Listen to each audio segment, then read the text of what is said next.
Spring football is back, and we have some more big injury news. Yards shy of the record. Williams breaks a hole. Williams, hello, record book. Ricky Williams runs to the Hall of Fame. Touchback. Ricky Williams, touchdown. Young from the shotgun. Back to throw. Vince looks. Under pressure. He'll tuck it in run. Vince to the 5. Young. Touchdown, Texas. Touchdown, Vince Young. He's done it again. Longhorn Nation, we're back. Welcome into the Texas Longhorns on SI podcast. I'm your host, Matt Galatson. Joining me, as always, is my co-host, Zach Dimmitt, who is live in San Jose for the Texas Longhorns Sweet 16 matchup with Purdue. But first, Zach, we're going to talk spring football because Steve Sarkisian spoke to the media yesterday before Pro Day, or maybe it was after Pro Day. I can't remember. Before. It was yesterday. And he revealed, there's a bunch of stuff that we're going to talk about throughout the week. I thought that the most pertinent thing that he spoke of was the injury news. The first thing that he updated was Arch Manning, saying that he is coming right along in his recovery, and they are going to integrate him back into the fold here pretty soon. He's throwing. He's looking good. Everything's right on progress. That is very good news. We also had some other major news to talk about as well. The next one is there are a few players, especially one who we thought was going to miss the entirety of spring football, who is getting his way back into the fold. Sark said that Trevor Goosby, Ryan Wingo, Justus Terry, T'Anthony Smith, Xavier Filsaime are all back in the fold in some way, shape, or form. Trevor Goosby and Justus Terry, the latter of which we thought was going to miss the entirety of spring football, because I guess that was the initial thought. Those guys were both back in pads. Ryan Wingo is getting back into things as well in a modified fashion, and T'Anthony Smith and Xavier Filsaime are also getting back involved as well. So that's all great news. And we'll start there, Zach. I mean, this is like the Justus Terry one, I think, is especially big because this is a guy that, I think Texas really hopes to make a big impact this year, and getting back into things during the spring and getting back into pads and getting back on that path to, progressing as a second-year player is really big. Yeah, I mean, outside of Hero Canoe, he's next up when it comes to the interior of that defensive line, being a guy that can, make it to the NFL here in a few years. And so, the injury with him potentially missing all the spring was significant, but, you like to hear that from Sark because I think we expected T'Anthony Smith and Justus Terry to be out for the rest of these practices. And if that were to have been the case, it is what it is. You still have all of fall and you have all of summer. But, certainly when you're learning a new defense under Will Muschamp, you want to have everyone that you can available. And so, really like to hear that. Justus Terry was actually at Pro Day watching. It seemed like the entire team was at Pro Day watching some of these guys. So it was nice to see that. Same thing with Arch. No news is kind of good news, and what we heard from Sark when it came to Arch Manning was expected. Nothing really groundbreaking or anything there. That he's progressing the way that we all expected, and so can't wait to see him in the spring game and see what he looks like. Because listen, I know there's a lot of new faces that fans are going to want to see in the spring game, but the point remains that Arch Manning is at the top of that list, regardless of whatever new guys you brought in. And so, like to see that he's progressing, and looking forward to see some of those practice reps once the media is able to be let back in a few weeks here. So we'll have to see what happens there. Yeah. Pretty positive stuff all around. I think that's safe to say. However, we do also have a little bit of negative news in regards to injury. Freshman, second year player, he's going, redshirt freshman Khaliq Lockett is going to miss the rest of spring after having surgery. Steve Sarkisian did say that he would be back this summer, but it remains a big loss because Texas was already kind of thin at wide receiver during spring with, Ryan Wingo being limited and Emmett Mosley being limited, and Khaliq Lockett was expected to kind of step up and take a bunch of reps in their place, and especially considering he didn't see the field a whole lot last year, he was getting an opportunity to run with the ones opposite of Cam Coleman and those kinds of things was a really big deal. Unfortunately, he is now going to miss the rest of spring. He will be back this summer, like I said, but it remains a pretty substantial loss for the Longhorns so far. Yeah, that one was tough to hear because of the way that he performed in the bowl game. That was after Emmett Mosley went down that same game, and he just stepped in right away. And I know it's a bowl game, it wasn't like the college football playoff or anything, but Khaliq Lockett showed that he can really produce.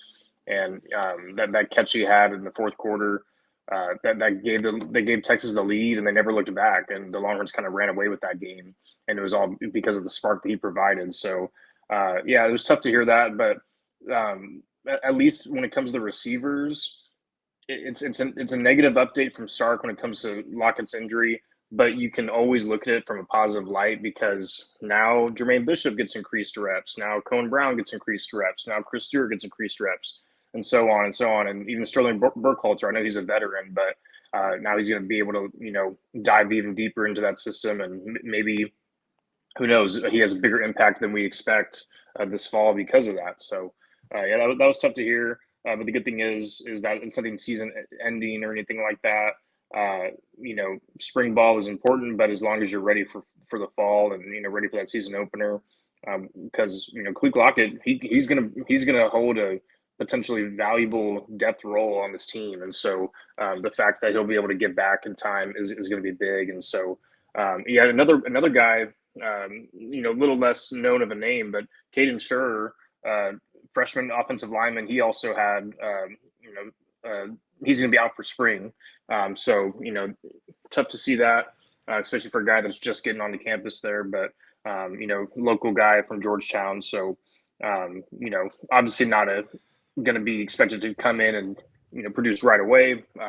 Hopefully down the line, he'll be able to, make his way, up that depth chart a little bit as the seasons go on. But for now, he'll be out the rest of spring. So those are the two injury updates from Sark that were negative yesterday. Yeah, and like you said, the receivers that are left now to take the majority of the reps, it's a bunch of guys that you really want to see get reps still. It's Cam Coleman, it's Sterling Burkhalter, Jermaine Bishop, Cohen Brown, Chris Stewart, guys like that are really trying to get integrated into this offensive system and learn the offense. It's going to be a really good opportunity for them to learn and grow. Specifically when it comes to Cam Coleman, that we knew he was going to get a ton of reps anyway because he's Cam Coleman and they want to get him ready to go. But some of these other guys are going to have an opportunity to step up in places that maybe they weren't going to be able to before. And I know that when Ryan Wingo gets back to full tilt, that's going to shift a little bit, but specifically guys like Jermaine Bishop, Cohen Brown, Chris Stewart, these true freshmen, I think it's really, really important to get them as many reps as you possibly can because injuries can happen at any time. And we've seen that in years past with Texas in multiple ways. So good to hear that they're going to get some increased reps, and good to hear that Khaliq Lockett will be back by summer. It's not a long-term thing. Caden Scherrer, I think, is a little bit longer, but I think he probably is still going to be ready to go by the season. Either way, I wouldn't expect him to play that much. True freshman, offensive lineman, he still has a long way to go before he's ready to see the field for an SEC team. So overall, really good news for the Longhorns on the injury front. A lot of guys that are returning, a lot of guys that are really getting back in pads, I think is big. It's not just, hey, he's working out here on the sideline, it's guys in pads. So we love to hear that. But let's shift over to Pro Day, Zach, because you were there, you were covering it live and in person. And it was, I don't want to say entirely uneventful because I think that there was some cool things that happened. And just a couple of names off the top, I think that impressed scouts. And from what I've heard and what I saw, Anthony Hill was being watched very, very heavily by the Dallas Cowboys. And Manny Muhammad as well seemed to have a tremendous day. Everybody was raving about him. So tell us about what you saw from those two guys. Yeah, Anthony Hill and Malik Muhammad, we kind of expected those two to be the standouts of this pro day.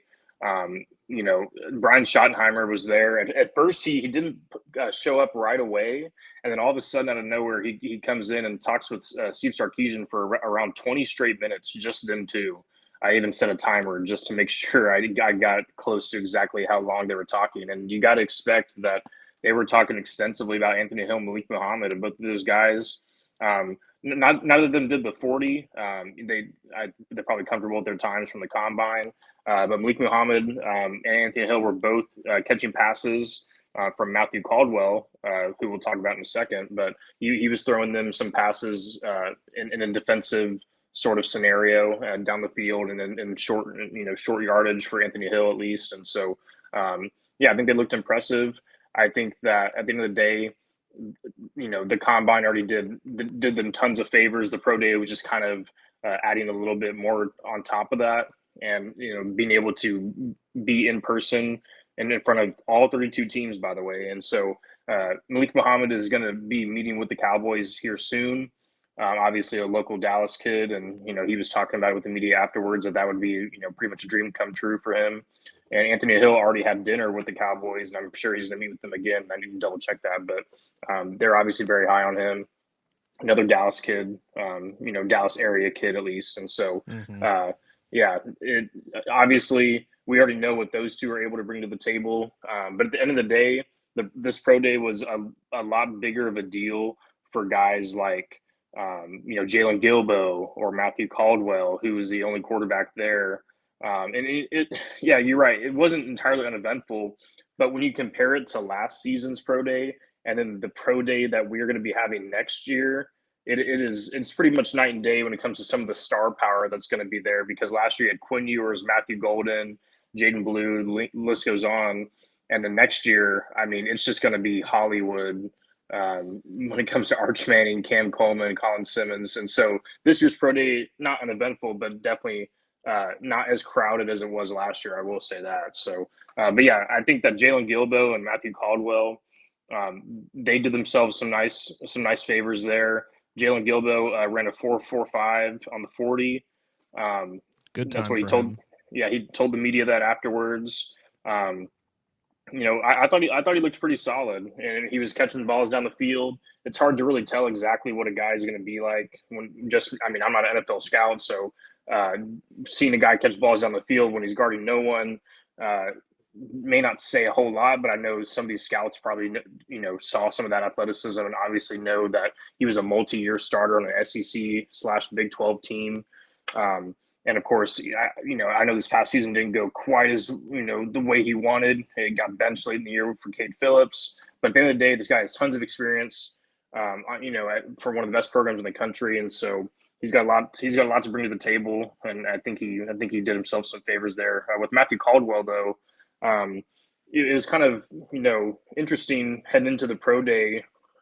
Who's going to be throwing to Jack Endries, because there's not really a lot of receivers, but Jack Endries, someone's got to throw to him, and it was Matthew Caldwell. And Sark said that during the press conference beforehand that Matthew Caldwell was going to be throwing, and so that kind of perked a few ears up, because at the end of the day, he only had 11 pass attempts last season. Of course, those were some big pass attempts, and they were calling him Ice. Some of the players were during pro day yesterday, because he's just pretty stone cold. And so I think he looked really, really solid. He was running some bootlegs, both sides. So his deep balls, were pretty solid. Few misses here and there, but overall very accurate. Really strong arm. I was pretty impressed by him, because this isn't a guy that we've really seen a whole lot of, and so you really don't know what he had to offer. And so I really liked what Matthew Caldwell was able to do for himself. And he was telling the media afterwards that this is what he needed. He needed a pro day like this, because Matthew Caldwell wasn't going to get a combine invite. That wasn't realistic for him. He needed a day like this. And so yesterday was pretty big for him. And, he's a really confident guy. He has lots of experience. I know he played at Gardner-Webb, played at Troy.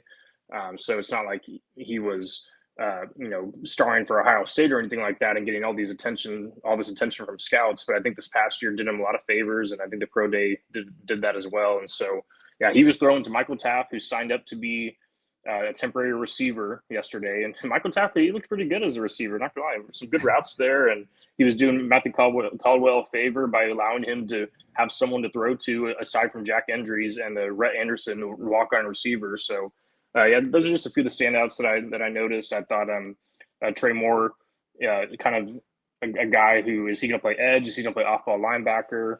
He was doing some off-ball linebacker drills, and he's not listed as an edge on the official pro day sheet. He's listed as a linebacker, where Ethan Burke obviously was listed as an edge. So, yeah, a couple standouts there. Interesting pro day for sure. It's always a who's who for Texas football because you have former players, current players, and then you have all these NFL coaches. It's just, Texas football celebrity row there in the bubble. So a very interesting day yesterday. Yeah, great info there from Zach. By the way, that is the most Michael Taft thing that Michael Taft could possibly do. Yep. Like, I'm a safety. I'm going into my pro day working out at safety. I'm trying to do myself some favors. Oh, but you know what? I've got a little extra time. Let me go catch some passes for my guy Matty Ice. He could risk himself so that he injury. has somebody to throw to. He could risk himself some injury, and so that's not like something that every guy would want to do. And so shout out to Michael Taft for wanting to do that. Yeah, absolutely. I love that from him. I think it's very on brand. Just the best teammate that has ever teammated. That's what Michael Taft is, and I know that teams obviously aren't looking at him at wide receiver, but I think that all 32 of those teams are probably like, God, this guy will do anything for his teammates. That is so cool. So he probably did himself a favor by doing that as well. All right, Zach, let's take a quick break. When we come back, we are going to talk Texas in the Sweet 16. They took down the Giant, and, it just huge stuff for the Longhorns. This episode of the Texas Longhorns on SI podcast is brought to you by Custom Built Trailers of Mississippi. Custom Built Trailers is the largest in-stock trailer dealer in Mississippi with a variety of options to choose from. From flatbed goosenecks to bumper pull equipment trailers and car haulers to enclosed trailers and basic utility trailers, we do a little bit of everything. And if we don't have exactly what you're looking for in stock, we can typically have your custom built trailer built in 7 to 10 working days. 0% financing options are available, and we also deliver out of state. So give Custom Built Trailers of Mississippi a call at 601-722-9581 today and let us take care of your hauling needs. Custom Built Trailers of Mississippi. If we don't have it, we'll be glad to build it. Welcome back to the Texas Longhorns on SI podcast. I am your host, Matt Galatson, and I'm joined as always, by my co-host, Zach Dimmitt. Zach, like I said, is live on scene in San Jose, getting ready for the Sweet 16 matchup against the Purdue Boilermakers, who, and before we get into the Purdue game, there's one thing I did want to mention about Purdue. They're considered a basketball school, right? Texas is considered a Cinderella. The tiny Texas Longhorns are considered a Cinderella. Did you know that Texas has more all-time tournament appearances than Purdue? Yeah, I actually did see that. They have around like 40, I believe, and Purdue probably in the 30s somewhere, which is pretty crazy. And so Texas still without the national title. Very interesting. And I think they also have as many Final Four appearances as well. So a little bit of a weird narrative. Not call. I mean, I know Texas is a football school, but I mean, they got a pretty good basketball history as well. I know they've never won a national title, but I just wanted to mention that for all those out there saying that Texas doesn't have a chance. Let's talk about how they got there, though, Zach. First, obviously, Texas knocks off BYU and A.J. DeBonso. We talked about that last week. But then along come the monster Gonzaga Bulldogs, the team with more NCAA tournament wins, I think, than like anybody else, or at least appearances than anybody else in the modern era. They are just a consistent machine of basketball good. And yes, they did have a big injury, but the Texas Longhorns come in and they knock off the Bulldogs 74-68. It was tight all the way up until the very end when Cam Heide hit a massive, massive three-pointer to put the Longhorns up by 4. And then, Gonzaga was unable to recover from that, and the Longhorns took home the win. kind of an interesting box score as well for Texas. Modest Voikatitis had 17. Jordan Pope had 17. Only 11 from Dalen Swain. Only 6 from Tremone Mark. The only 3 points of the night for Cam Heide came on that big 3-pointer at the end. And you also had 12 off the bench for Nick Cody, which was big for him. But, typically in the past when we've talked about Texas basketball, Zach, if Dalen Swain or Tremone Mark or the combination of both isn't leading the way for them offensively in terms of production, they've struggled. Yep. And Texas has found a way to get those points that it's been a very balanced attack for the Longhorns so far in the tournament. Other guys stepping up when they need it. And now Texas is, the highest remaining seed left in the tournament, I believe, at 11. Lowest. And it's, lowest remaining. Yeah, that's what I mean. Like the Yes. lowest remaining seed, like the highest number, the 11. Right. And it's really big stuff. Sean Miller continues to dominate the round of 32, and the Longhorns have a chance to go in and upset basketball school Purdue in a really massive matchup for Sean Miller in his first year. Yeah, I mean, I think you hit it right in the head. That they're getting contributions from guys that you may not expect, and while also having their normal guys not score as much. I mean, Tremone Mark only 6 points in that game against Gonzaga. Dalen Swain had 11 points. He still had 6 rebounds and 6 assists and 0 turnovers, which is great, but not scoring nearly as much as you'd expect from him. Like Nick Cody off the bench with 12 points. I think he had 3 rebounds, a few assists. It was like by far and away the best game of his career. He scored 20 against Arkansas Pine Bluff last year. Who the hell cares about that, really, to be honest? But to come off the bench with 12 points in March Madness after he fell way out of the rotation earlier this season, I thought that was so big for Texas. They look like a completely new team with the way that the points are getting distributed. I mean, they finished with like 20 assists against Gonzaga after a few weeks against Florida at home when they lost. They only had 2 assists. It's just a completely different team. And, who would have thought that Texas would still be in the tournament and the Florida Gators would be out? I think that's just incredible. This team has really overachieved. And so, yeah, it's been night and day. The defense has been improved. The way the offense has been efficient all year, but the way that it's been churning has been different and improved, in my opinion, as well, with the way they're sharing the ball and getting contributions all around. But yeah, it's been really impressive. I think one of the best parts about that Gonzaga game it was tight throughout. Cam Heide's 3 obviously gives them a 4-point lead, and then they end up covering. It was like a 5.5-point spread. They end up covering it because Modest Voikatitis scores a pointless layup there at the end. How about that backdoor cover by Texas there? I just thought that was hilarious. So, that they've covered in both of their tournament wins so far. I actually believe they covered against NC State as well. They're like 1.5-point underdog there. So, no matter what happens tomorrow against Purdue, this team has overachieved this season. Anything else is just a cherry on top. Of course, you don't want to see them fall out of the tournament when they're so close to potentially, insanely make it to the Final Four. I mean, who would have thought that would have happened if they're able to do that? It's still a long way to go, of course. But, I mean, you gotta give credit to Sean Miller, but not only him, you got to give credit to the players because they could have been down and out after that loss to Ole Miss in the SEC tournament. They still had to go to practice not knowing if they were going to make it into the tournament. So, but Sean Miller said they were practicing hard as if they knew they were still going to be playing. But it's hard to get your team to be able to do that when there's no guarantee that you're going to be in the tournament. So the way they've turned things around has been super, super impressive. I think Purdue, talking about that matchup, they had the number 1 offense in the country, according to KenPom. The defenses are in the 30s. I do think Texas has the athletic advantage against Purdue. Their wings are not as athletic as Dalen Swain, Kendall Weaver, Tremone Mark. I think that Texas has the for sure advantage there. The only thing is that Trey Coffin-Wren and Oscar Clough, those guys, the big men for Purdue, are absolutely elite. Modest Voikatitis is going to have quite a task on his hands. Same with Nick Cody. And of course, I need to mention Braden Smith, who's now the NCAA's all-time leader in career assists. So this guy obviously is one of the best point guards of all time. He knows exactly what he's doing on the floor. He's very experienced. He's played a national title game.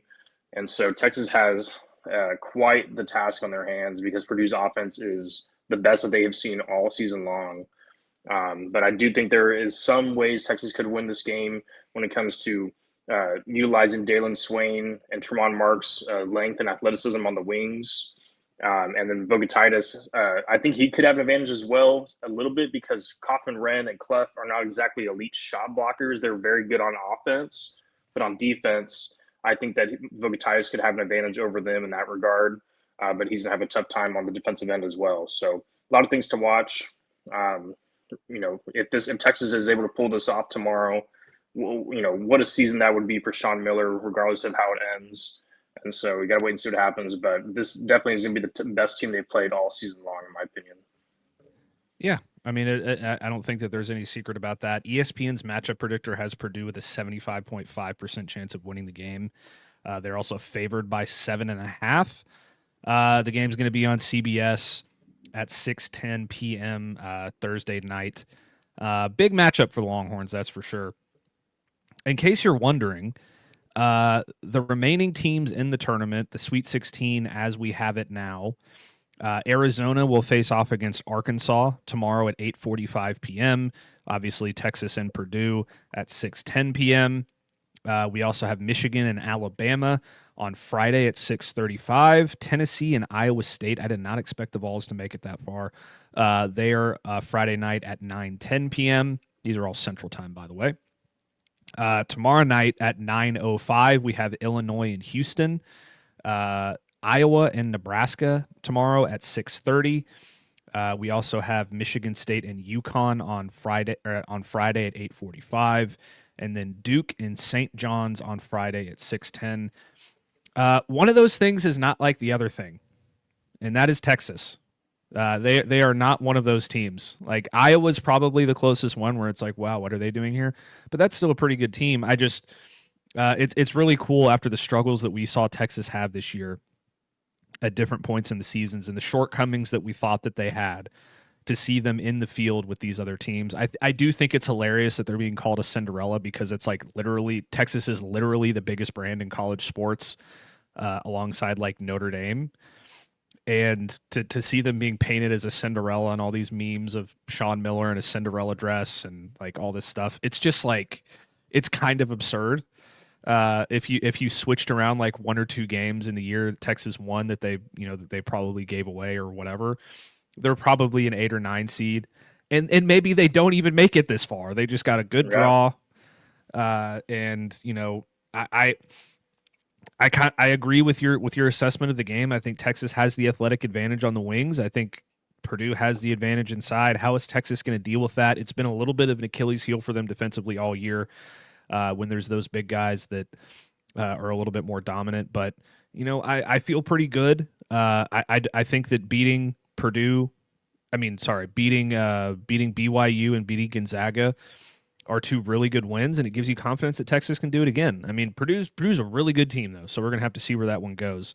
But as of right now, it's hard not to have confidence in this team after the way they've performed the last couple of games, especially when you're getting a lot of points and production from Jordan Pope and Nick Cody and, timely shots from Cam Heide, and Modest Voikatitis just looks really, really good.